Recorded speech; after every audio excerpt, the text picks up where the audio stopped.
Welcome to taste trips tips. ഇന്ന് ഞാൻ തയ്യാറാക്കാൻ പോകുന്നത് മുന്തിരി വൈനാണ്. മുന്തിരി വൈൻ തയ്യാറാക്കുന്നതിനായിട്ട് നന്നായിട്ട് പഴുത്ത കുരുവുള്ള മുന്തിരിയാണ് ആവശ്യം. ചുവന്ന മുന്തിരിയാണ് ഞാനിവിടെ എടുത്തിരിക്കുന്നത്. അപ്പോൾ ഇത് 1.5 കിലോ മുന്തിരി വാങ്ങി കഴുകി വൃത്തിയാക്കി അതിൻ്റെ തണ്ടെല്ലാം കളഞ്ഞ് കേടായ മുന്തിരിയെല്ലാം മാറ്റിയ ശേഷം എടുത്തിട്ടുള്ളതാണ്. 2 മണിക്കൂറോളം വെള്ളത്തിൽ ഡിപ്പ് ചെയ്ത് വെച്ച് കഴുകി വൃത്തിയാക്കി എടുക്കണം. കീടനാശിനികളെല്ലാം പോകുന്നതിന് വേണ്ടിയിട്ടാണ് അങ്ങനെ ചെയ്യുന്നത്. വൈൻ ഉണ്ടാക്കുമ്പോൾ മുന്തിരിയിൽ ഒട്ടും തന്നെ നനവുണ്ടാവാൻ പാടില്ല. അതിന് പകരമായിട്ട് ലാസ്റ്റിൽ നമ്മൾ കഴുകുന്ന വെള്ളം നല്ല തിളപ്പിച്ചാറ്റിയ വെള്ളത്തിൽ ഒന്ന് കഴുകി എടുത്തു കഴിഞ്ഞാൽ പൂപ്പൽ പിടിക്കാതെ രക്ഷപ്പെടാം. ഇനി നമുക്ക് ഈസ്റ്റ് ഒന്ന് പുളിപ്പിച്ചെടുക്കാം. ഈസ്റ്റ് തയ്യാറാക്കുന്നതിനായിട്ട് ഒരു ചെറിയ ബൗളിലേക്ക് 1/4 കപ്പ് ചെറിയ ചൂടുവെള്ളം ഒഴിക്കുക. അതിലേക്ക് 1/2 ടീസ്പൂൺ പഞ്ചസാര ഒന്ന് മിക്സ് ചെയ്യുക. അതിലേക്ക് ഫ്രഷ് ആയിട്ടുള്ള ഡ്രൈ ഈസ്റ്റ് ചേർത്ത് കൊടുക്കുക. ഫ്രഷ് തന്നെ ഉപയോഗിക്കാൻ പ്രത്യേകം ശ്രദ്ധിക്കണം. നല്ലതുപോലെ ഒന്ന് മിക്സ് ആക്കി എടുക്കണം. ഇതൊരു 10 മിനിറ്റ് മാറ്റി വെക്കാം. അപ്പോഴേക്കും ഇത് പൊങ്ങി വരും. ഇനി ഒരു പരന്ന പാത്രത്തിലേക്ക് കുഴിയുള്ള പരന്ന പാത്രത്തിലേക്ക് ഞാൻ മുന്തിരിങ്ങ ഇട്ട് കൊടുത്തു. 1 കിലോ മുന്തിരിങ്ങയാണ്. ഇതൊന്ന് പൾപ്പ് ഒന്ന് ഉടച്ചെടുക്കണം. ഇതിൻ്റെ പൾപ്പ് കിട്ടുന്നത് പോലെ തവിയോ അല്ലെങ്കിൽ പൊട്ടറ്റോ മാഷറോ വെച്ചിട്ട് നമുക്കൊന്ന് ഉടച്ചെടുക്കാം. ഇപ്പോൾ മുന്തിരി ഇതുപോലെ ഉടച്ചെടുത്തിട്ടുണ്ട്. അതിൻ്റെ നീരും തൊലിയും പൾപ്പ് എല്ലാം സെപ്പറേറ്റ് ആയിട്ട് വന്നിട്ടുണ്ട്. വൈൻ തയ്യാറാക്കുമ്പോൾ എപ്പോഴും നമ്മൾ തിളപ്പിച്ച് ആറിയ വെള്ളം വേണം ഉപയോഗിക്കാനായിട്ട്. അതുപോലെ തന്നെ എടുക്കുന്ന പാത്രങ്ങളും തവികളും എല്ലാം നല്ലതുപോലെ ഡ്രൈ ആയിരിക്കണം.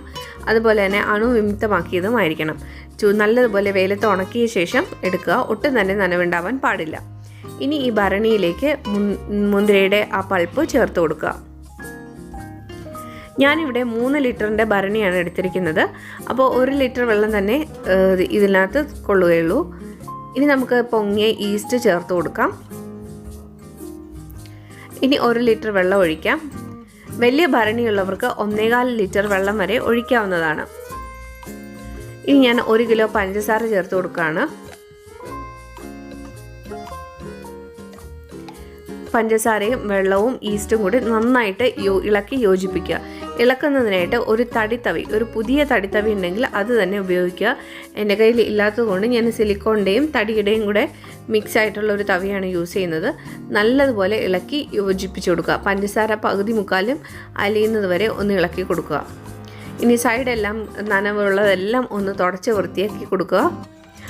അങ്ങനെ സൈഡൊക്കെ നനഞ്ഞിരുന്ന് കഴിഞ്ഞാൽ ഉറുമ്പ് കയറാനുള്ള സാധ്യതയുണ്ട്. അപ്പോൾ അത് അവോയ്ഡ് ചെയ്യുന്നതിനായിട്ട് അതിൻ്റെ ചുറ്റും ഒന്ന് ക്ലീൻ ആക്കിയ ശേഷം അടയ്ക്കാവുന്നതാണ്. ഇനി നമുക്ക് ഒരു തുണി കൊണ്ട് പൊതിഞ്ഞ് കെട്ടിവെക്കാം. ചെറിയ ലൂസായിട്ട് വേണം ഒന്ന് തുണിയിട്ട് കെട്ടിവെക്കാനായിട്ട്. ഒരുപാടങ്ങ് വലിച്ചു മുറുക്കി തുണി കെട്ടരുത്. ഒരു വായുസഞ്ചാരം കിട്ടുന്ന രീതിയിൽ വേണം കെട്ടാൻ. നൂല് കെട്ടുമ്പോൾ മുറുക്കി കെട്ടാനായിട്ട് ശ്രദ്ധിക്കണം.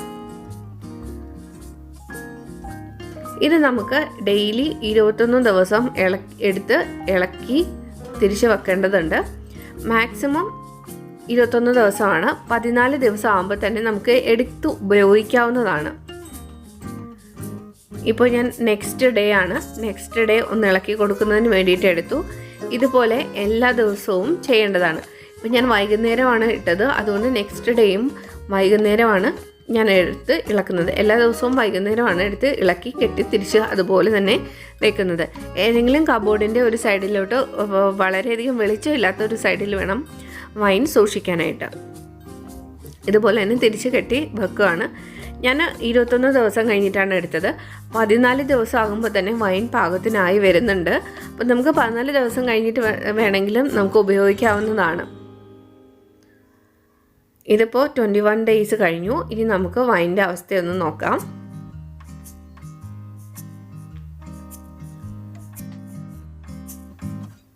കണ്ടോ, നല്ലതുപോലെ കളറൊക്കെ മാറി ആ തൊലിയുടെ കളറ് ഇറങ്ങിയിട്ടുണ്ട്. അതുപോലെ തന്നെ അതിൽ കിടന്ന പൾപ്പിനും കൂടി ഒരു റെഡ് കളർ വന്നിട്ടുണ്ട്. ഇപ്പോൾ ഇളക്കുമ്പോൾ മുകളിലേക്ക് എയർ ബബിൾസും വരുന്നുണ്ട്. ഇത് ജസ്റ്റ് ഒന്ന് തവി കൊണ്ട് ഇളക്കി കൊടുക്കുക.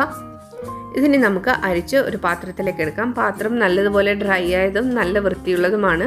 അതുപോലെ തന്നെ കഴുകി ഉണക്കിയ ഒരു തുണിയിലേക്ക് വേണം അരിച്ചൊഴിക്കാൻ.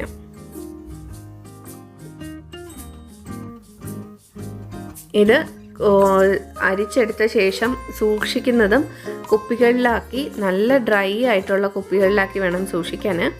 ഒരു 3/4 ഭാഗത്തോളം കഴുത്തിൻ്റെ താഴെ വരെ, നെക്ക് പോർഷൻ്റെ താഴെ വരെ വൈൻ നിറച്ച ശേഷം അടച്ചു വെച്ച് സൂക്ഷിക്കാവുന്നതാണ്. ഇത് ഞാനിപ്പോൾ തുണിയിലേക്ക് ഒഴിച്ചു കൊടുക്കുകയാണ്. അതിനുശേഷം പിഴിഞ്ഞെടുത്ത് നമുക്ക് ഉപയോഗിക്കാവുന്ന, നല്ലപോലെ കൈകൊണ്ട് പിഴിഞ്ഞെടുക്കാവുന്നതാണ്.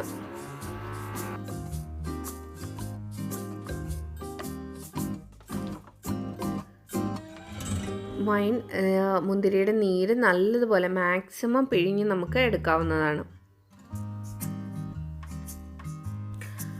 വൈനിന് മുന്തിരിയുടെ അതേ ഫ്ലേവറും ടേസ്റ്റും ഒക്കെ കിട്ടണമെങ്കിൽ നമ്മൾ വേറെ ഒരു സുഗന്ധവ്യഞ്ജനങ്ങൾ ആഡ് ചെയ്യാൻ പാടില്ല. അതായത് ചില ആൾക്കാർ കറുവപ്പട്ട, ഗ്രാമ്പൂ, ഏലക്ക ഇതെല്ലാം ചേർക്കുന്നത് കണ്ടിട്ടുണ്ട്. പക്ഷെ ഞാൻ ഇതിനകത്ത് ഇങ്ങനെയുള്ള സുഗന്ധവ്യഞ്ജനങ്ങളൊന്നും തന്നെ, സ്പൈസസ് ഒന്നും തന്നെ ആഡ് ചെയ്തിട്ടില്ല. അപ്പോൾ തനതായ ഗ്രേപ്സിൻ്റെ മണവും രുചിയാണ് ഇതിനകത്തുള്ളത്.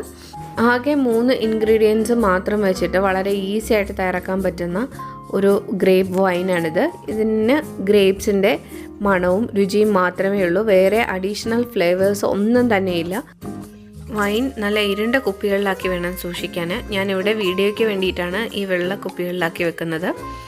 ഇത് എത്ര കാലം വേണമെങ്കിലും സൂക്ഷിച്ച് വെക്കാനും പറ്റും. ഇപ്പോൾ നല്ല മധുരം ഉണ്ടെങ്കിലും കുറച്ച് ഇരുന്ന് പഴകും തോറും വീര്യം കൂടുകയും മധുരം കുറയുകയും ചെയ്യും. എല്ലാവരും ഈ റെസിപ്പി ഒന്ന് ട്രൈ ചെയ്ത ശേഷം കമൻറ്റ്സ് അറിയിക്കുക. അടുത്ത വീഡിയോയുമായി വരുന്നത് വരെ നന്ദി, നമസ്കാരം.